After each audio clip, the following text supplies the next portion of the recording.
Today in Minecraft, we're finally finishing this big wheat farm. I also want to add some aesthetics to just make it look better overall. I also want to say thank you so much for all the recent support on the videos. I really enjoy making them, and I'm glad you guys are enjoying them. Anyways, let's go ahead and get started with the first story. It's from r/no-sleep from user Katrine Siernan. Something went wrong with my heart transplant. I've always had a weak heart. Not just physically, I've always been afraid of my own shadow.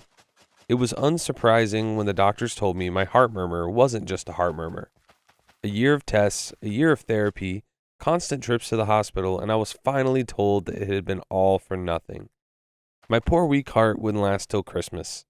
It's a strange thing being told that you're dying. I didn't come to terms with it at first. I drank and I spent my money. I did reckless, stupid things because I was so damn scared. Then I got the news that a young woman called Laura had been declared brain dead and that I, the lucky chosen one, would be getting a brand new heart a week later. I drove to the hospital slowly, carefully, and readied myself for the ordeal that was to come. As I was laying in bed on the last night, the thought of Laura swirled around in my head and it wouldn't leave me alone. It was like her name was in flashing lights every time I closed my eyes. It was wrong, I know it was, but I had to see the woman who was giving me her heart. I didn't feel right not to put the face to the one who was saving my life. I knew her name, I knew what ward she was staying on. I'd overheard the two nurses discussing it. I wandered down the meandering hallways until I found what I was looking for, taking my time, making sure I didn't miss any name. I guess I had time on my hands now. In the second to last room, she lay in bed. A woman sat on the bed next to her, holding her hand, and my own weak heart stuttered. "Excuse me." I had no idea what to say to her. "I'm Jenna. I'm having surgery tomorrow," and what I assumed was Laura's mother stood up, and I could tell from the look in her eye that she knew who I was. "Thank you for visiting. I know it's strange, but a part of her is going to be living on in you. I wanted to meet you." I stood there, helpless and lost for words. Laura's mother beckoned me over. "Please," she said, "don't feel uncomfortable. It's what she would have wanted." I sat on the chair next to Laura. "How did she—" I broke off. It was too awful to ask. Laura's mother gave me a thin smile. She was a care worker, looked after battered wives, abused women. Last month she met a guy and, well, I suppose years of training can't help you when you're in love. She ignored the warning signs, and he killed her. She dedicated her life to those who needed her. Laura's mother looked down. I don't know why I did it, but I reached over and held Laura's hand. I squeezed it. "I'm so sorry. I had a boyfriend once he was like that too. Someone like Laura convinced me to leave." Laura's mother gave me another half smile. I could see the tears in her eyes. Then Laura squeezed my hand. Tightly. She gripped me so hard that her fingernails dug into my skin. I recoiled, a look of horror on my face. Laura's mother looked at me calmly. "She squeezes my hand sometimes as well. I think the doctors called it muscle spasms. Either way, there's none of Laura left in there anymore." I looked at the small crescent moons that had just started to bleed on the palm of my hand. The surgery went perfectly. I was wheeled to the recovery suite after it was over and done with. The raised wound on my chest covered by gauze. It was better if I didn't see it, I thought. I didn't need any more heart issues. I spent the first day doped up on pain meds, eating only a little and sitting up maybe 2 times. It was a long process, but they reassured me. Laura's mother came to visit me the day before I was due to leave. Her calm demeanor hadn't wavered, but I could see that she was suffering. She looked 10 years older, and her hand shook when she gave me a hug. "When are you going home?" "Tomorrow," I told her. "Please come visit whenever you want." I started to jot down my address for her, when out of the corner of my eye, a flash of blonde disappeared through the doorway. The same brilliant blonde as Laura's hair. "Ow!" I cried out suddenly. It felt like someone had sharply squeezed my hand so hard it had crushed the bones. Laura's mother rushed to my side, a look of concern in her eyes. "What's wrong? Is it your heart?" She stumbled over the last words, coming to terms with what she had said. I tried to reassure her and said I'd let the doctors know. and she left with a look of worry on her face. When I looked down, a new set of crescent fingernail marks were below the ones that Laura had made. 10 identical bleeding smiles. The taxi ride home was short, and before I knew it, I was back in my own flat. It felt strange to try and slot back into where I had left off. My life had been almost over the last time I had been here. I looked over the mess in the cardboard boxes, the remnants of the one night where I had tearfully tried to pack and store my belongings so my parents wouldn't have to do it when I died. Laura's heart beat so strongly it felt like it would come out of my chest. It did this all the time, and I realized this is what a healthy heart must feel like. So why couldn't I shake my feeling of unease? That night, I had a dream. Laura was in her hospital bed, but her mother was gone. I could hear my heart, Laura's heart, beating in my eardrums so loudly it was painful. I tried to cover them, but my hands were pinned to my sides. Some unexplainable force was moving me towards the motionless figure of Laura on the bed. Her lips were blue, and the windows had come open, whipping her blonde hair around her face. I was almost on top of her when her eyes flew open. They were milky white, the eyes of someone dead. "Get out," she rasped, her voice guttural. I could hear the heartbeat faster and faster, drumming until I thought I couldn't take it anymore. Then I woke up. The sound had been real. Laura's heart was so loud it felt like it would rupture my eardrums, and I screamed in agony, trying to cover my ears. It was useless. It was coming from some deep place inside me. I could feel it reverberating around the hollows of my chest. I stumbled out of bed, gasping for air, and tried to find my phone. I needed to call someone, anyone, an ambulance or my mom, anyone that would pick up. "Get out." It was a faint whisper over the hammering thumps of Laura's heart, a low guttural voice that sounded like it had been made by an animal, and I crawled to the door, down the hallway, choking on my screams for help. My neighbor opened the door, his eyes as wide as saucers at the sight of me on the floor, clutching my chest. He drove me to the hospital as I cried in the passenger seat of his car. After about 50 different checkups, the doctors told me that absolutely nothing was wrong with me. They told me my heart was regular, my blood pressure was normal, and that everything was going just swimmingly. I stood in the waiting area, wallowing in my shame and frustration. That heart didn't belong to me. My phone buzzed on the counter, an unknown number. Great, that was all I needed.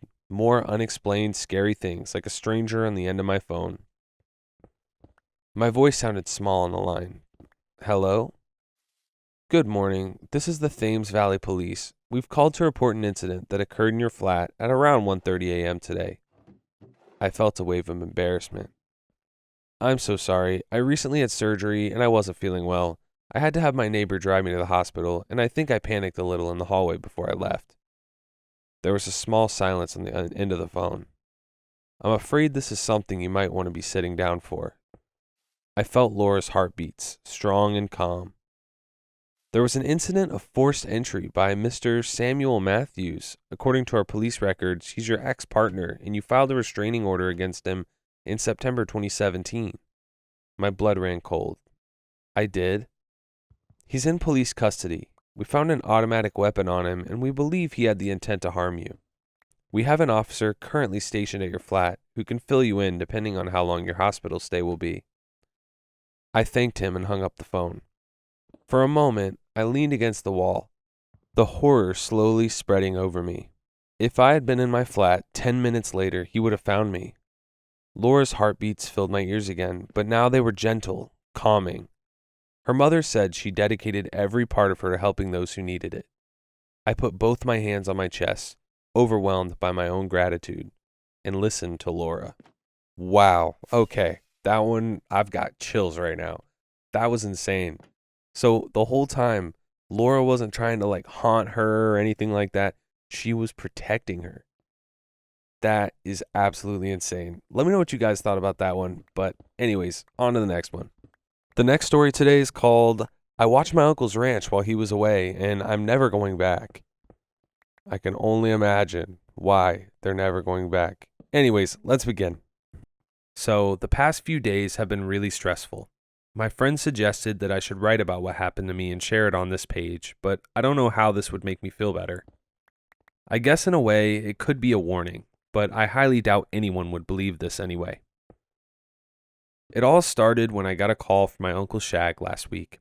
His real name was Chuck, but I've always called him Shag on account of his shaggy beard ever since I was little.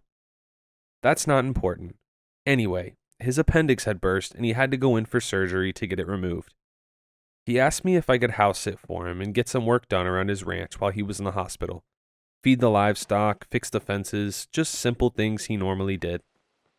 I told him I could and asked if I could bring my dog Bear since I had just adopted him and didn't have anyone to look after him while I was gone. He said I could as long as he didn't bother the other animals. I hadn't been to my uncle's ranch in a few years. It was in a desert area in Utah, but I still knew how to get there, so I made sure to pack whatever I would need for a few days there. Some movies since there was no Wi-Fi at the ranch, and a couple of snacks for me and dog food for Bear. It was going to be a 2-hour ride, and I hadn't eaten lunch yet, so I stopped by a fast food drive-thru, ordering myself a veggie patty, diet soda, and a small patty for Bear to eat. On the drive to the ranch, I noticed deer carcasses on the side of the road. I didn't think much of it, besides the fact that it was so weird to see dead deer all the way out here. I thought they couldn't be found in areas like this. A few minutes later, I would drive up to my uncle's ranch. I parked near the house that was farthest from the cattle so they didn't get spooked and run away. As soon as I opened the car door to let Bear out, he made a sprint to the cows. He barked and ran around a few of the cows wanting to play, but some walked away, and others just ignored him. After about 2 minutes of trying to make new friends, Bear gave up and went to do his business and mark his territory. I smiled at Bear. I had a feeling he was going to have fun here. I turned my head to see a cow staring at me.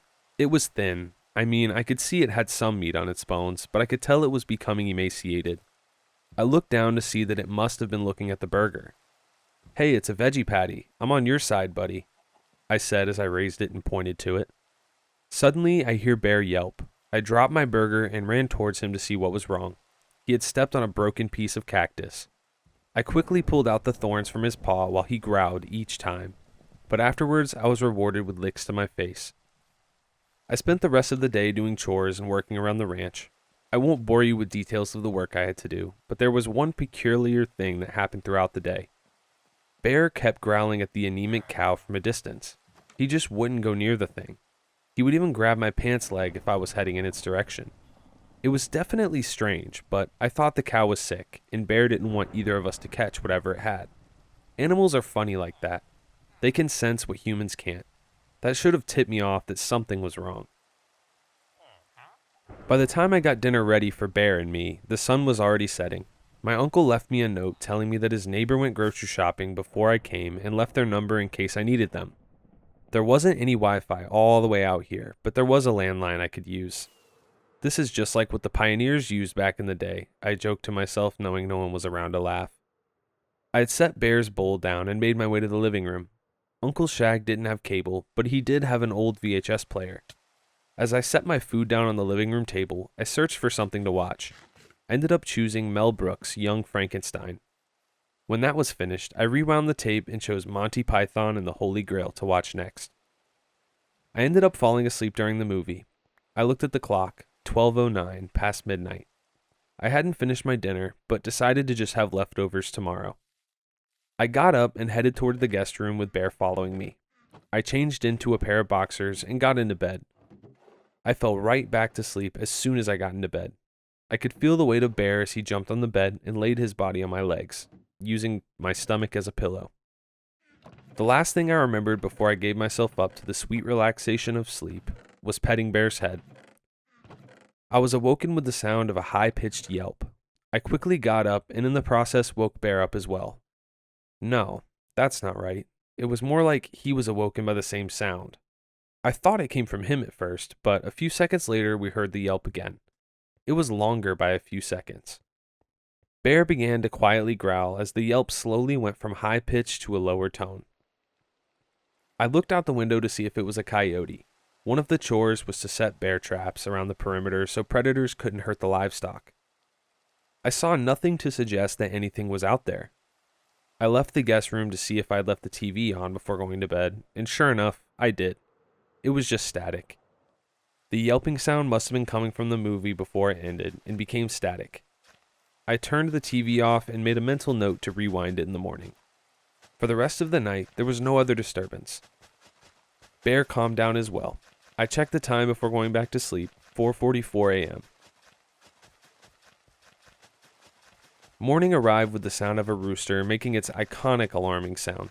I got dressed and made breakfast for Bear and me, scrambled eggs with a side of orange juice and dog food. I stepped out to get started with chores and was horrified to see the mutilated corpses of 3 cows.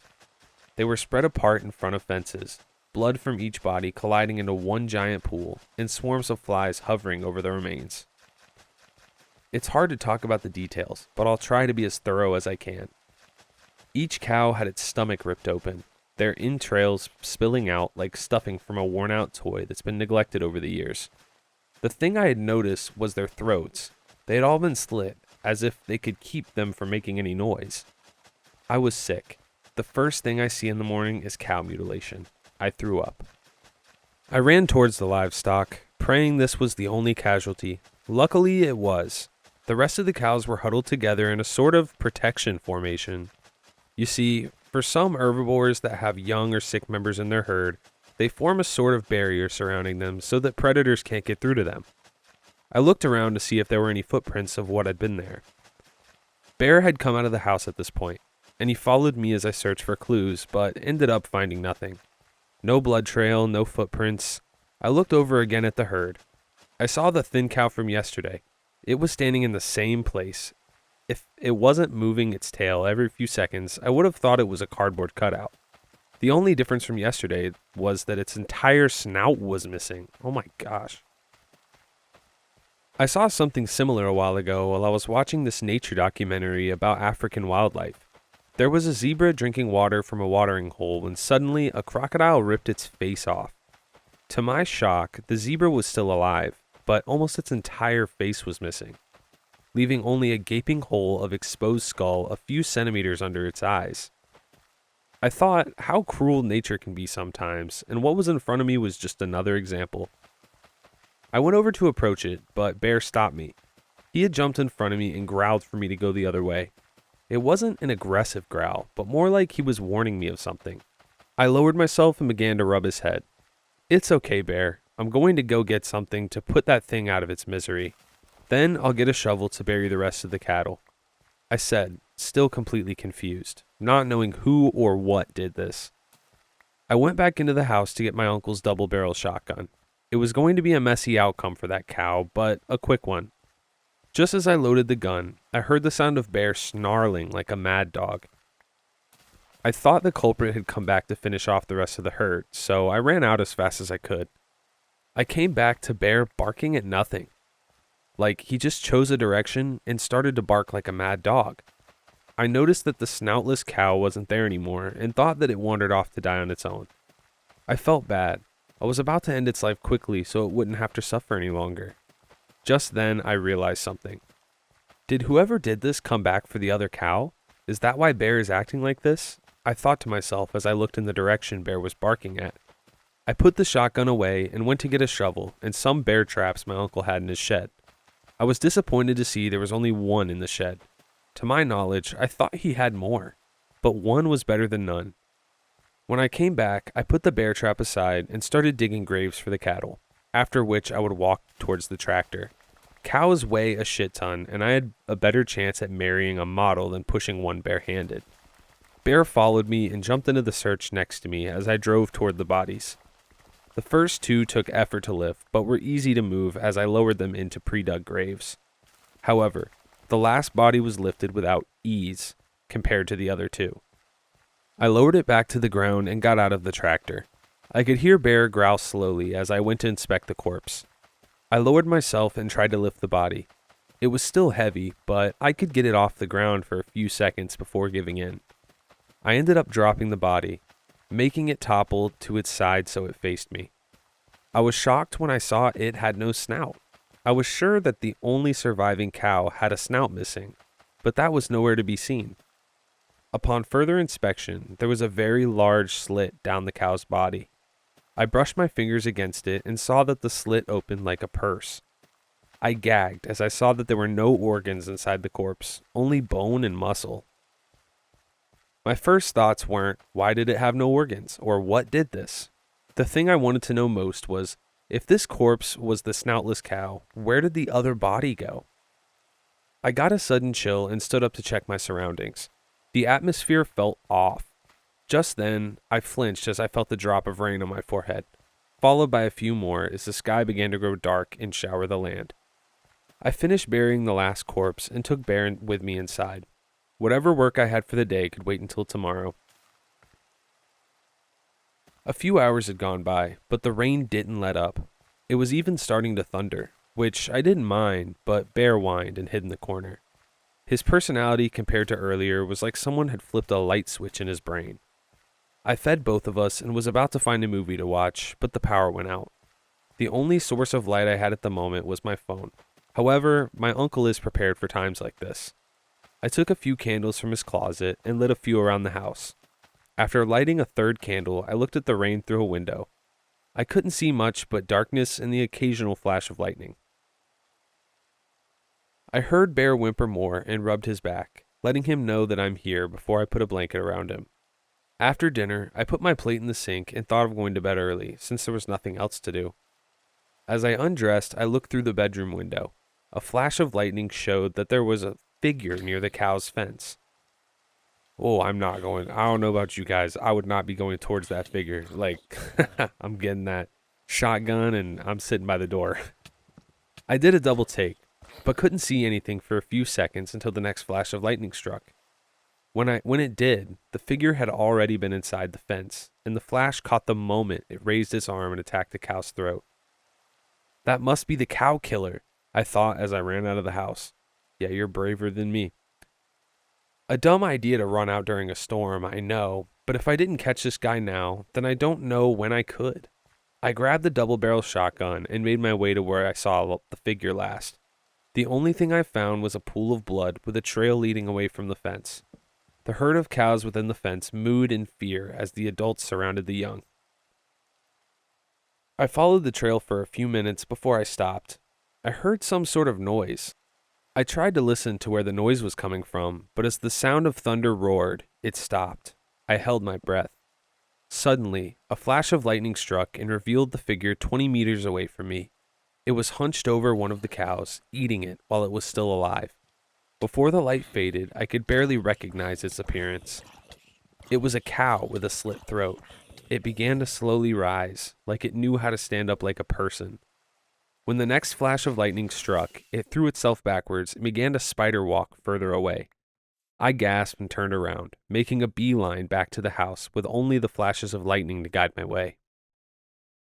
I couldn't hear if the thing was following me or not, but I wasn't going to risk looking back. The sound of Bear's barking guided my way to the house as I got closer. I would leap through the door and slam it shut, locking both locks on the door. Just as I did, my legs finally gave in as I dropped to the floor, clutching the shotgun tightly against my wet, cold, bare chest. I kept repeating, "What was that?" in my head for the next 2 minutes as I began to hyperventilate. When you see something your brain cannot comprehend, it tries to rationalize what it could logically be by filling in the gaps with what it already knows to try and make it make sense. However, there was nothing about what I just saw that made sense whatsoever. Bear's barking was replaced with a low growl as he headed towards me. He watched the door as I was slowly calming down. "It's okay, Bear, it's okay," I said to calm Bear down, but really it was to reassure myself. I noticed Bear was slowly moving his head towards the window from the door. Then he got up and started walking along the wall like he was prowling side by side with whatever was outside. He stopped moving and raised his head quickly to the ceiling. At the time, I felt the house shake a little with the sound of a large thud coming from the roof. Bear must have lost the thing's position because he had spun around, trying to see where it was. It was silent after a few seconds. Bear was quiet. There weren't any sounds of footsteps on the roof. Nothing, unless you count my heartbeat, which quickened. I decided to get up and try to hide in a room till this cow monster or whatever it was left. I didn't even take a second step when I heard a voice. Abby something. Abby something, I thought. Abby normal. It took me a few seconds, but then I realized it was a quote from Young Frankenstein, one of the movies I was watching last night. My blood went cold.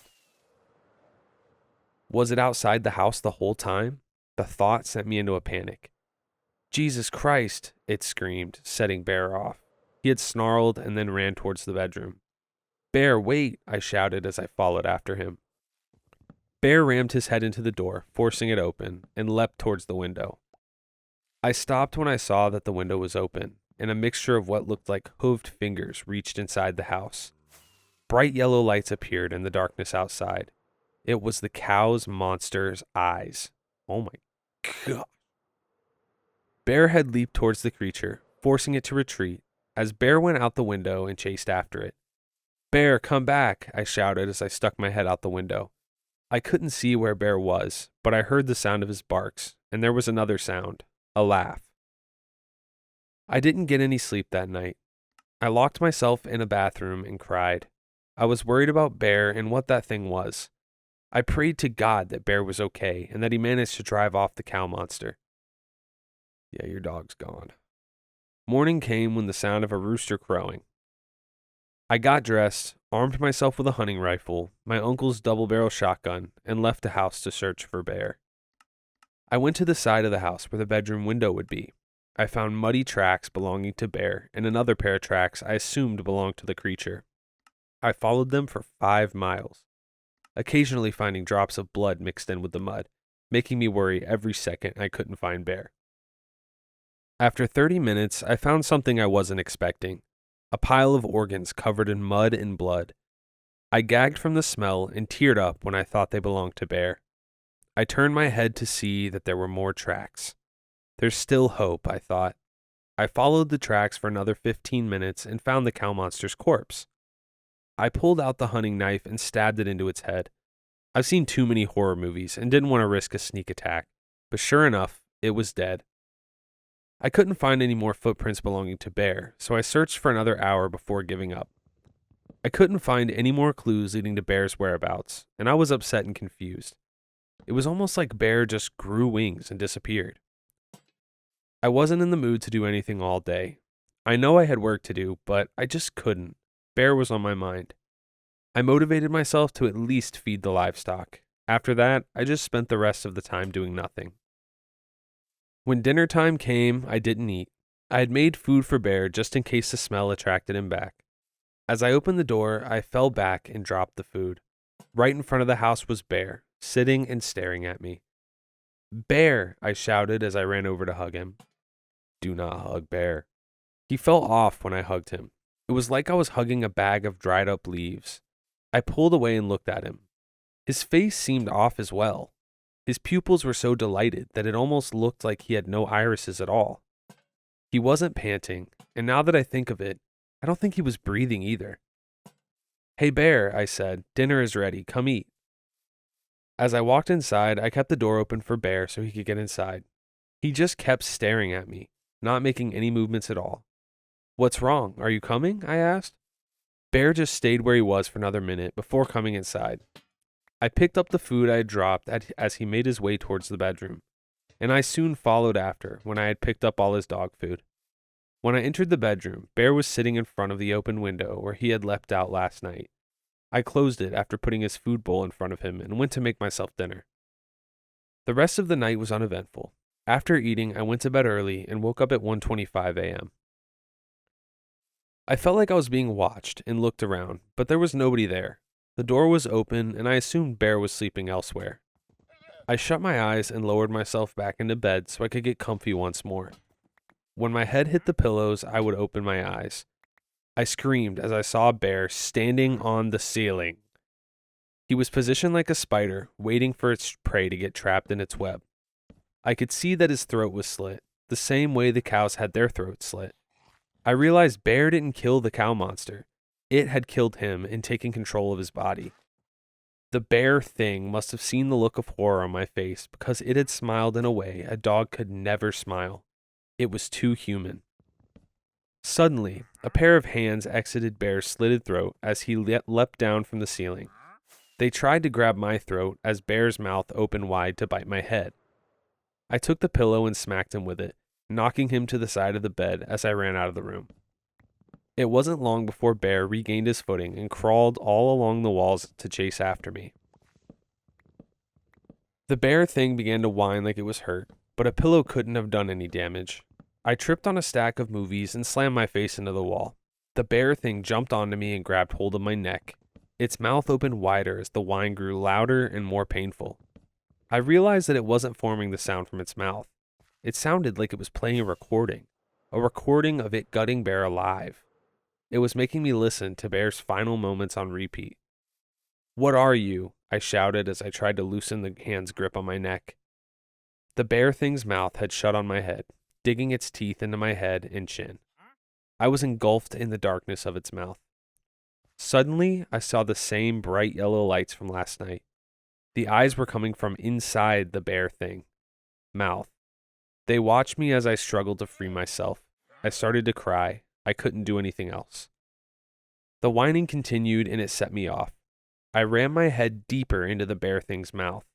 Its teeth dragged against my skull, but I had to loosen its grip around my neck.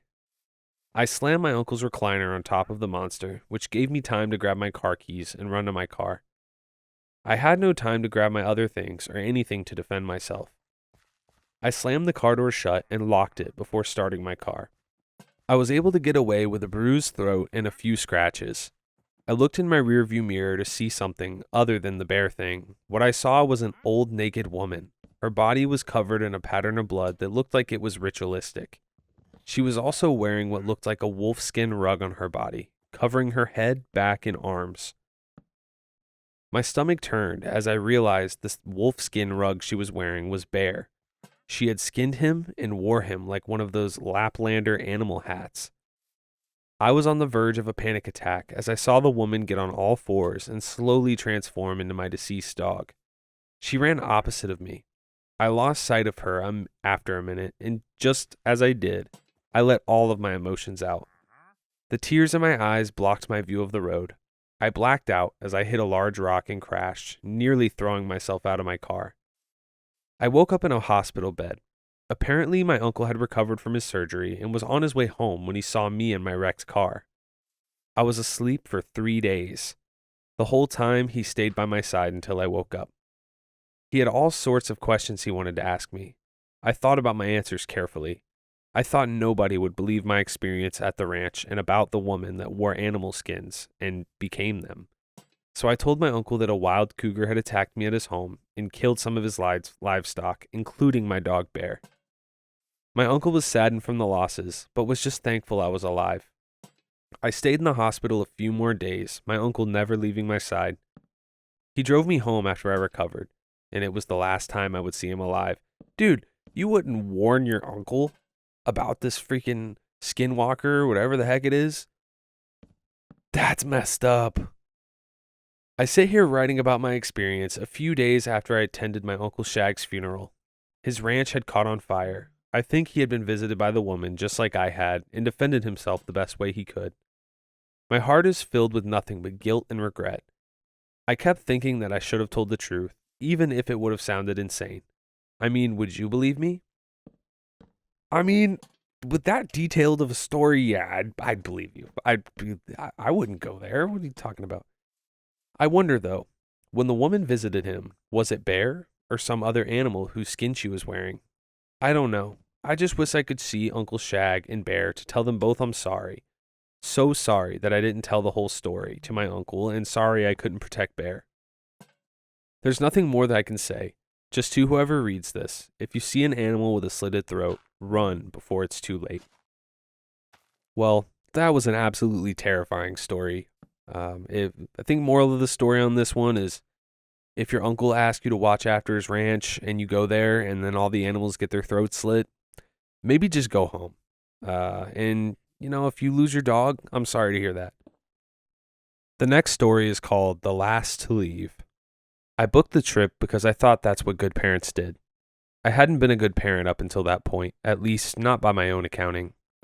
I worked too much. I missed things. I answered emails while my kids talked to me. Somewhere along the way, I decided that presence could be substituted with planning, that a properly booked experience could stand in for time. The resort was called Timber Paws Lodge, friendly, animal-themed, the kind of place designed to feel wild without ever being unsafe.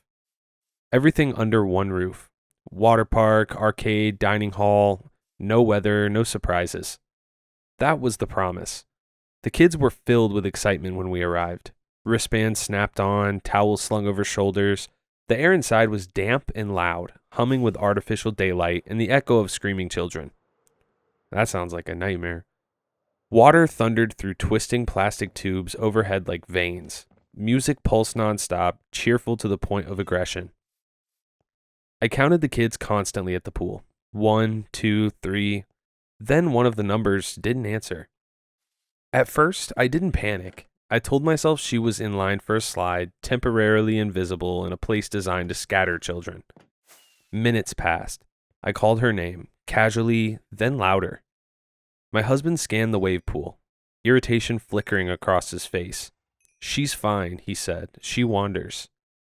We told staff, then security, then a manager whose smile never quite slipped, even as her radio crackled nonstop. The park didn't stop for us. It absorbed us and kept moving. After an hour, the police arrived. That was when the guilt turned physical. The questions came in loops. What was she wearing? When did you see her last? Does she wander? I answered until my voice sounded like someone else's. They found her near the end of the day. She was sitting alone on a bench in a service corridor, wrapped in a towel too big for her, feet swinging. A maintenance man stood nearby, holding a clipboard he wasn't writing on. "She wandered back here," he said calmly. I kept an eye on her. She looked at me like I'd interrupted something. "He said it's quieter," she told me. "And that people don't get lost back here." The police thanked him. The manager apologized. Everyone wanted the story to end. I wanted it to end too. We thought about checking out, but my husband reminded me why we were there, so I agreed to stay. The next day, it got worse. We were at the pool when the first kid threw up. A boy near the edge of the lazy river, sudden and violent. Parents pulled their children away, embarrassed and annoyed. Another kid gagged near the stairs, then another. It spread in clusters. A lifeguard blew a whistle too long. The music cut out mid-song. Lights dimmed, then surged back to full brightness. A voice came over the loudspeaker. "Attention guests, for your safety, please return to your rooms immediately. We are initiating a temporary health protocol." Employees appeared everywhere at once, smiling too hard, guiding traffic away from the exits. In the elevator, my youngest leaned against me, glassy-eyed. "I feel weird," she said. Our room smelled like carpet cleaner and chlorine. The door closed behind us with a sound I didn't like. Another announcement followed. "Please remain in your rooms. Do not open the door. Do not use your phones. We will contact you." The kids got worse. Fever, vomiting, confusion.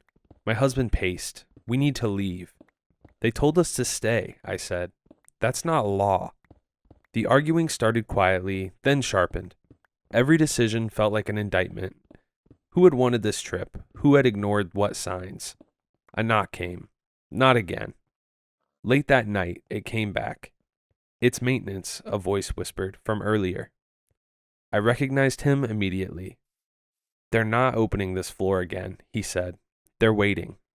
"For what?" my husband asked. "For it to burn out," the man said, "one way or another." I didn't trust him. I didn't trust the resort either. He showed us a map, service corridors, water tunnels, a way out that wasn't meant for guests. "You leave now," he said, "or you don't leave." The kids whimpered behind me, fevered and small. I unlocked the door. We followed him through the hallways that smelled like bleach and rust, past doors marked "Authorized Personnel Only." The noise of the park faded. Water rushed through pipes overhead, steady and patient. We excited through a loading bay into cold night air. I didn't look back. 2 days later, a news alert finally came through. A viral outbreak, rapid onset, high fatality rate.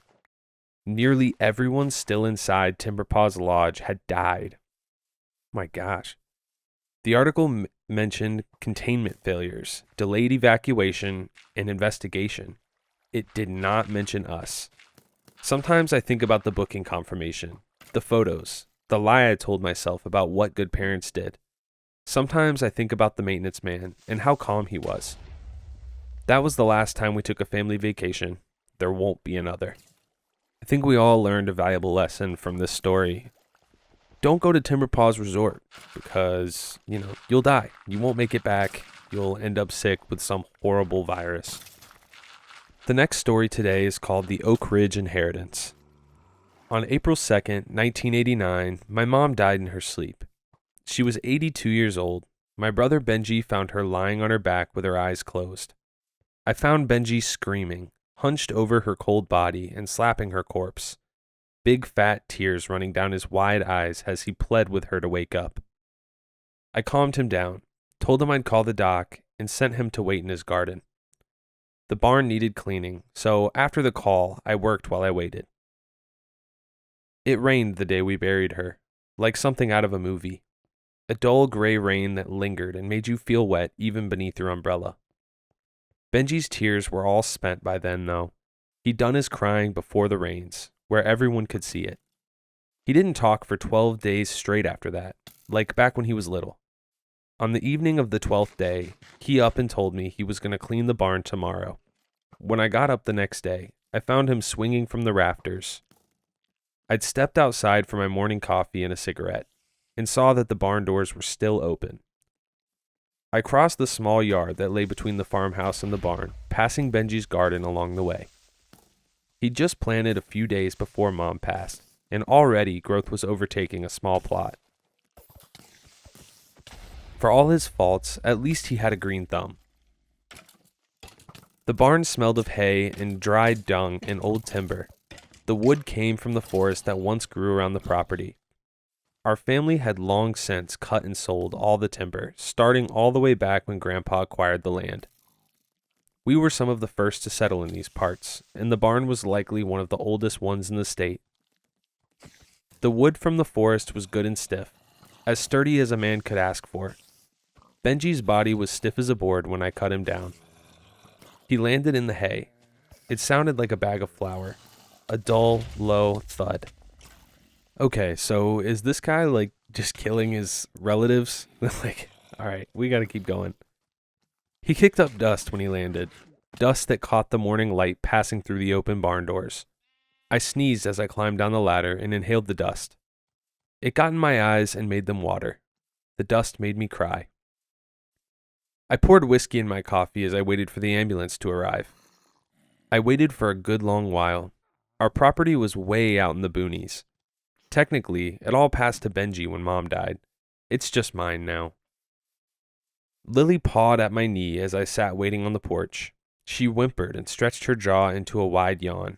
Her canines were sharp and yellow. Benji's teeth that never did come in right. The ambulance pulled up to the dirt road and passed the "Welcome to Oak Ridge Farm" sign Benji and I had painted when we were children. I kept my hands in my jacket as the men approached. The responder wore his navy blues, and he had a lip swollen full with tobacco. His partner looked nervous. We spoke for a moment, then I led them into the barn. "Why'd you cut him down?" the lead asked. His name was Rick, and I took him for the lead because there was no way in hell the other guy was in charge. "Couldn't stand to leave him up there any longer," I said. "You really shouldn't have moved him. The police say it'll look fishy." I shrugged my shoulders at that. It was far too late to worry about how it all looked.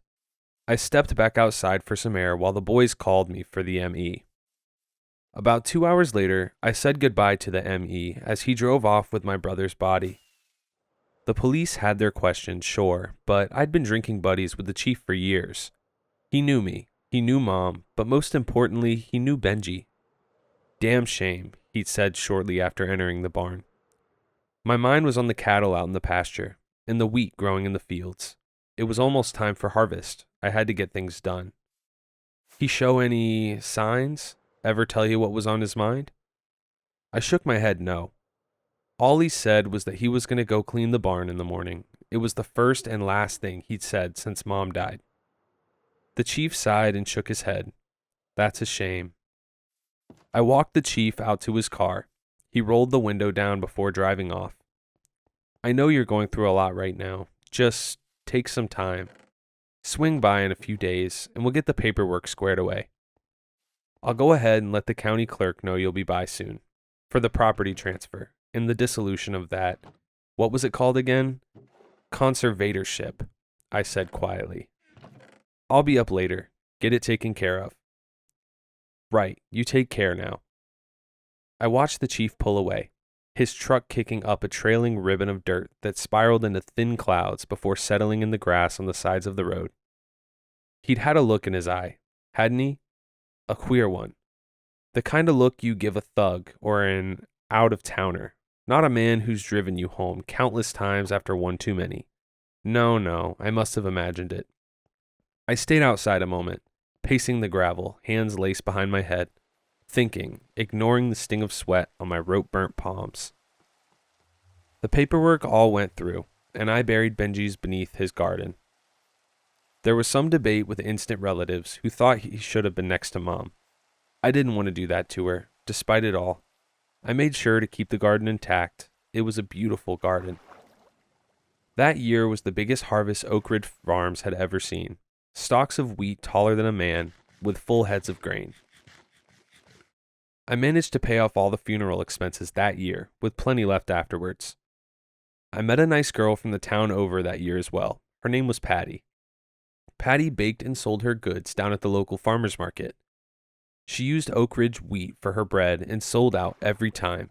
People couldn't get enough of it. But whenever I ate it, all I tasted was ash. The herd was hit with a case of spring fever that year as well. The vet couldn't believe it. Neither could I. Every cow that year gave birth to twins. Some even had triplets, all of them healthy and strong. The vet said he'd never seen or heard of such a thing. The herd grew and grew, all of them fat and robust. Patty started selling their meat at the market as well. We could charge whatever we wanted, and people would pay it. That's how good everyone said the cattle at Oak Ridge Farms were. But whenever I ate it, no matter how long I made Patty grill it, all I could taste was raw flesh and blood. I could handle the wheat, I could handle the cattle, but what I couldn't handle, what no one could handle, was the garden. It seemed to grow with a mind of its own, spreading every year, no matter how often I fixed the fence and trimmed the plants. Patty didn't think much of it. In fact, she enjoyed the garden and its bounty. Looks like Benji's still helping out from beyond the grave, huh, hun? She'd say with a smile. I sure do wish I could have met him. He sounds like such a kind soul. I'd nod my head, but inside I knew something was wrong. The tomatoes burst in my mouth like pimples. The cucumbers cracked like bone. I couldn't eat any of it. I couldn't eat. Patty prided herself on preparing each meal from only what the Lord had blessed our farm with. She scolded me when she found grease stains on my shirt or empty bags and cups in my work truck. The fast stuff was all I could eat, all I could keep down. The worst came a year after Benji's death, on his anniversary. I'd stepped outside to eject the meal Patty had made. I had to, otherwise it would curdle in my stomach. She didn't know any of this. God, she didn't deserve any of this. I'd barely made it out of the door and leaned over the porch railing. I vomited right on top of Benji's grave. It was then I noticed the roses. They were magnificent. Large flowers of deep lavender grew across all the garden. They grew as I watched, their petals blossoming, their thorns stretching longer and longer. I threw up again and again. Their smell, their stench was overwhelming, like a field hit with blight, like a dead cow left to rot beneath the sun, like Benji's room when he'd have an accident and Mom would ask me to help her clean it up. In that moment, I waited for Benji. I knew he was coming. I knew I was about to pay for what I'd done. But damn it all, it was my farm. It was always supposed to be my farm. Why hadn't she trusted me? Of course I was going to take care of him, as if I'd abandoned my only brother. To do that to me, to strip away all I had worked for and give it to an imbecile, what was she? My tears mixed with the bile staining Benji's headstone as I waited for the roses to take me. I felt their petals lick my skin like the barbed tongue of the devil himself.